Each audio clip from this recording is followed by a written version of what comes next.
So, I was trying to sort myself out before I got on this video because I know I get more scattered every time I get on here because I have several things I want to talk about, and you're probably like, she's, not making sense, or she's all over the place. But let me try to start at the beginning. As I've said many times, ECT for me was traumatizing. And even if there are days I get on here and I seem fine, I have to tell you that in my heart, it's painful. It's really painful. I don't know why it was so traumatizing for me, but it was. And I know for a lot of people it could be a lifesaver.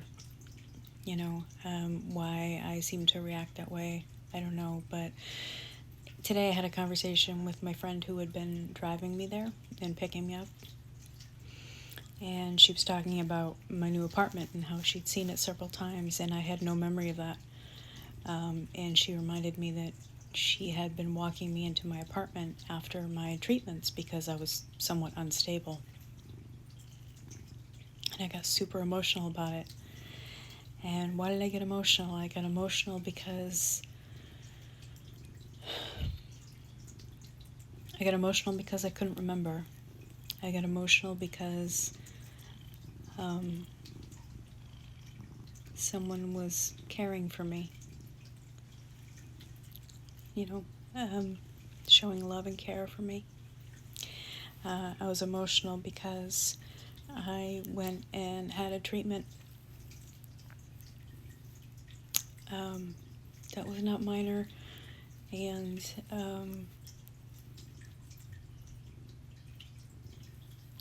that really just affected me in the way I didn't think it would. And I have so many emotions about the whole thing. So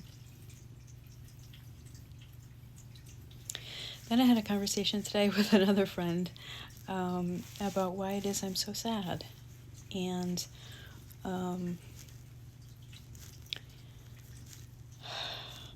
see, I'm already all over the place. But why am I sad? I'm sad because I've lost my father, and my mother is going to be 80 very shortly. And the idea of losing her terrifies me. I can't prevent it, I can't control it, but it terrifies me. I'm 50, and I feel like I missed all those years of possibility.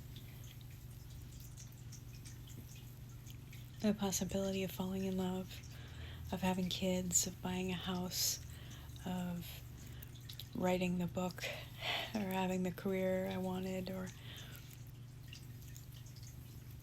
I feel like my opportunity has passed.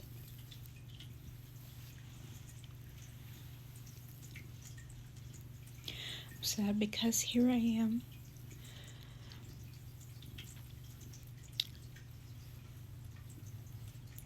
not really any further along in life than I was 20 years ago.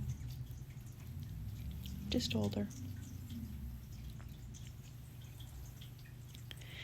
So part of me is heartbroken about that and sad about that. But I have my plan about how to move forward, and I talked about this yesterday, I believe. Sorry, my memory still isn't that great, so I did talk about it with my friend. I am going to move forward with TMS again. I try whatever drug I agree on with my psychiatrist when I see her. I bought a light box because someone on here mentioned that they use it year-round, and when I first used a light box, it was way, way back when it was first a thing, like years and years and years ago. I mean, over 20 years ago. When you got a light, this is back when these were like $1,000 to get one of these things. I remember trying to get insurance to cover it. It was a whole thing. And you had to use it at a specific time each morning and this and that and all this stuff. And I haven't used it in years, and I'm not even sure where the hell it went. But after this person on here on TikTok mentioned how it helped them year-round and not just as a seasonal depression thing, I did some Googling and learned that they can be helpful year-round, that it doesn't have to be just seasonal depression, that some people respond to it almost like an antidepressant, year-round. So they're nice and cheap now. You can get like a relatively cheap. I ordered one online that was like $27, and that's coming today. And so I'm going to start using that every day. That's easy enough. And I had said I was going to start doing yoga every day. And my friend said to me, well, you say every day and you tend to be one of these all or nothing people. And I am. I am an all or nothing person. But what I mean is I'm just trying to create the habit. So even if it's not yoga every single day, even if it's just 5 minutes of meditation or a 10-minute walk, I'm going to do something for my body every single day. But I think yoga is something that I would like to be my main practice,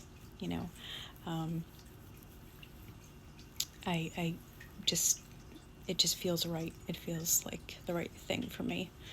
So I did just do yoga, and man, it felt good. It felt really good. And the last thing I wanted to do was join something. As I said yesterday, I'm not a joiner.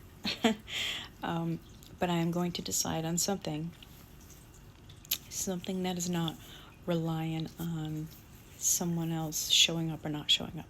Whether it's like you might say, oh, I'm going to go on a weekly walk with a friend. Well, your friend could cancel each week, right? And it's not that going on a weekly walk with your friend would be a bad thing. That's a great thing. But I want to link myself to something that's going to happen every week, regardless of whether I show up or not. So it's going to be on me to go. So that will force me, no matter what, to do something social at least once a week. So I just got to figure out what that is. I'm going to join. I have a few things in mind. So I do feel good that I have a bit of a plan. And this is my time to put that in place while I'm not working. And so I wanted to say to you, like I said, about joining something. Do you isolate? Because I isolate like hell. If you have depression, I bet you isolate. So what could you join that would always be there each week, whether you show up or not? Think about it. Is there something you can join? Something small, doesn't have to be a huge thing. You don't have to travel 2 hours to go do it. Even if it's something online, but it's something you have to engage with other people in some way. So think about that. If there's something that you could sign up for, that you could do just once a week, just once a week. That's it. So anyway, that's what my challenge is to you, to think about doing something like that. Because if I'm going to join something, you're going to join something. Okay? All right. Well, I hope you're having a good day. Take care.